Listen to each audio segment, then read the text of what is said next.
मूर्ख बंदर, तू ये नहीं जानता कि मैं सूर्यधन आदि देवताओं का दुश्मन।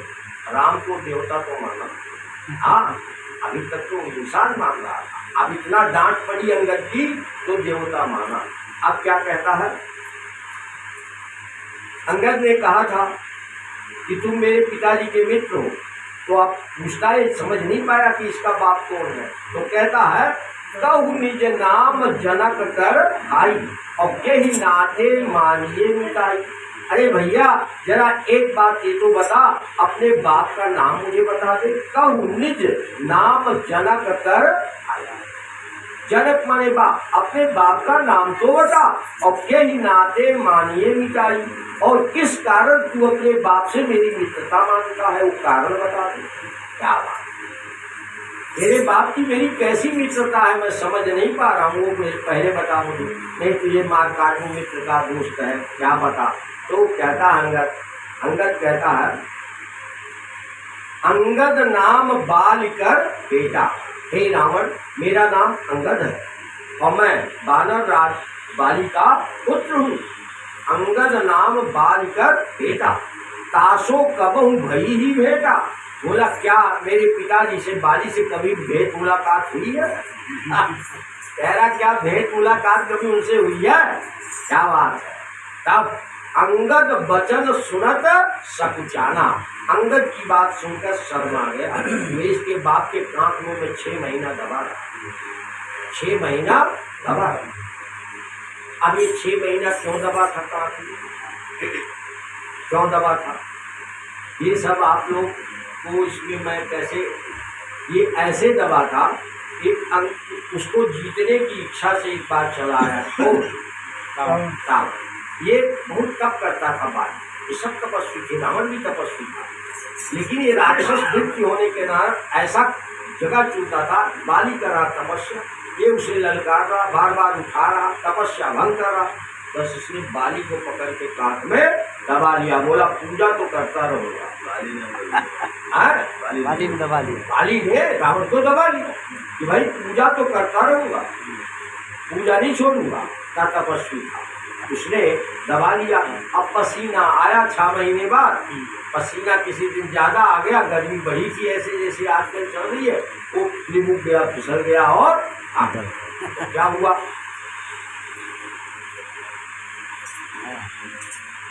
अब अंगद वचन सुनत सकुचाना, अंगद की बात सुनकर सकुचा गया, शर्मा गया। और क्या कहता है, रहा बाली बानर में जाना।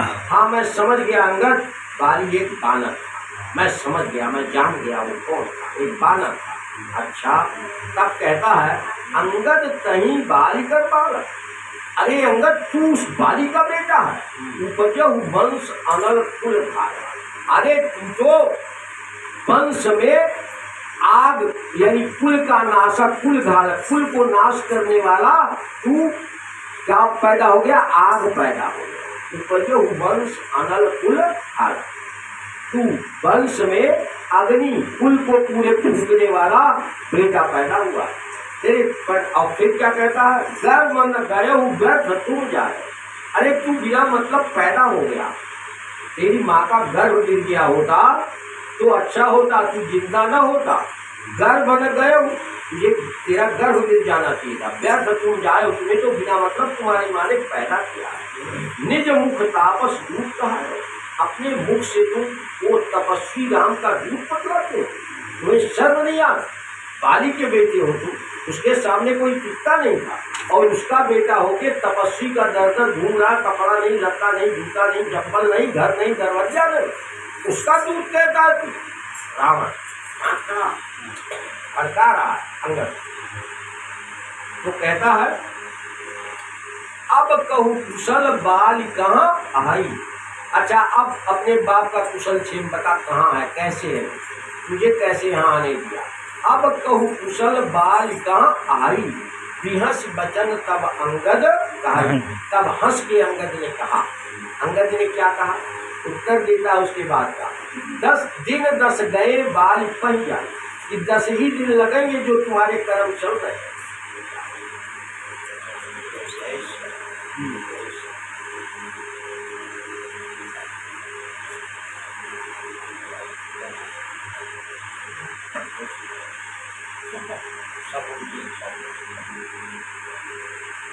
तो देखो बात वही आ रही है।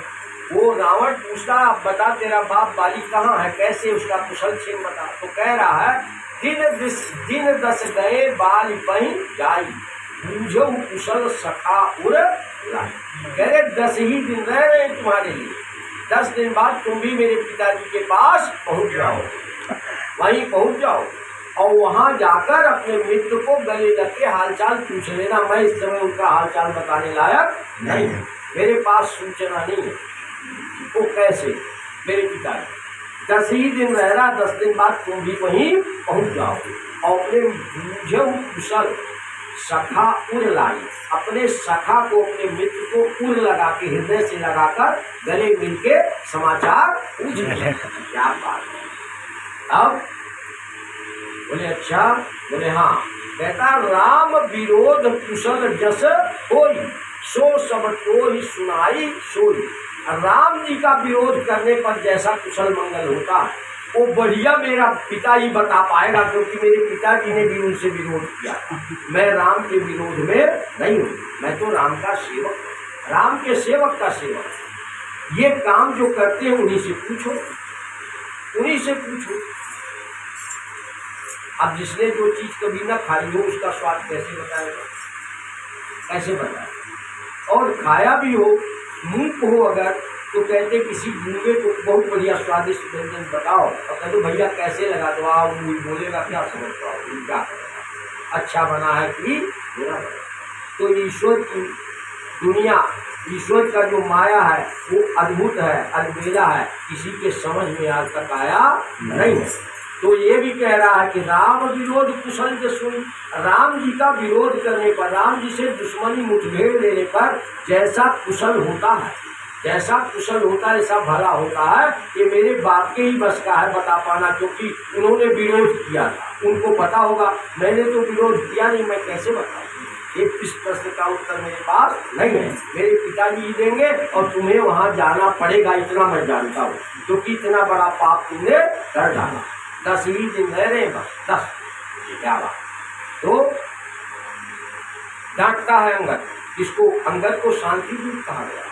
अंगद का प्रसंग जरा देखना, अंगद जितना तरारेबाज राम जी की सेना में और कोई दूसरा नहीं। हनुमान जी को बहुत विनम्र। अब ये कहता है अंगद, सुन सठ भेद होई मन ताके, श्री रघुवीर हृदय नहीं जाके। अरे मूर्ख रावण सुन, उसके मन में भेद होता है, तू मुझे पटा रहा, मैं तेरे पक्ष में नहीं। अरे भेद उसके मन में होता है जिसके हृदय में श्री राम जी नहीं होते हैं। मेरे हृदय में तो श्री राम जी हैं। तुम जैसों की किसी की बात यहाँ उसके लिए स्थान नहीं है, तुम्हारे ज्ञान के लिए स्थान हमारे हृदय में नहीं है, क्योंकि यहाँ राम जी बैठे हैं, ज्ञानियों के ज्ञानी बैठे हैं। तो अब बोला अंगद, कहता तुमने मुझे कुल घालक कहा, कुल का नाश करने वाला बताया, तो सुनो रावण, हम कुल घालक सत्य, ये सत्य तुमने कहा कि मैं कुल का अपने नाश करने वाला हूँ, और तुम कुल पालक 10 सिर, हे 10 सिर वाले रावण, और तुम कुल को अपने पालने वाले हो। अभी तक बहुत खिलाया है सबको अपने कंस, तुम समझ रहे हो तुम पालने वाले हो और मैं कुल नाशक हूँ। मेरा खाली बाप गया है, अपने कर्म से गया है, तुम्हारा कुनबा ही साफ हो जाएगा। हम तो बचे अपने बाप के, तुम्हारे कोई बचने वाला नहीं। क्या एक अलग फूल सवाल, तो यही दामनगर। तो क्या कह रहा है, हम कुल, एक व्यंग बोल रहा है अंगद, हम कुल घालक सत्य। हाँ सचमुच में तू ऐसी बोल रहा कि मैं कुल का नाश करने वाला हूँ, और तू राम जी का विरोध करके अपने कुल का पालने वाला है। अंधव बधिर नाश का, अरे मूर्ख रावण, अंधे और बहरे जो होते हैं वो भी ऐसी बात नहीं बोलते जैसे तू बोल रहा है। और नयन कान तो 20, तेरे तो 20 आंखें हैं और 20 कान है। क्या राम जी का भजन कीर्तन, उनका ईश्वरीय सिंह का प्रभाव कानों से नहीं सुना, या कभी उनका तेरे को राम जी का दर्शन देते, उनका भगत का ही दर्शन कर लिया होता, तो आंखें तेरी 20 धन्य हो जाए। क्या बात, एक एक सिर में 2 आंख और 2 कान। तो कहे अंधव बधिर नाश कर, अंधे और बहरे भी ऐसी भाषा नहीं बोलते जैसे तू बोल रहा है। नयन कान तो 20, तेरे तो नेत्र और कान भी 20 है, ऐसे कैसे बोल रहा है। तब कहता है, अंगद समझाता है, चौबे जी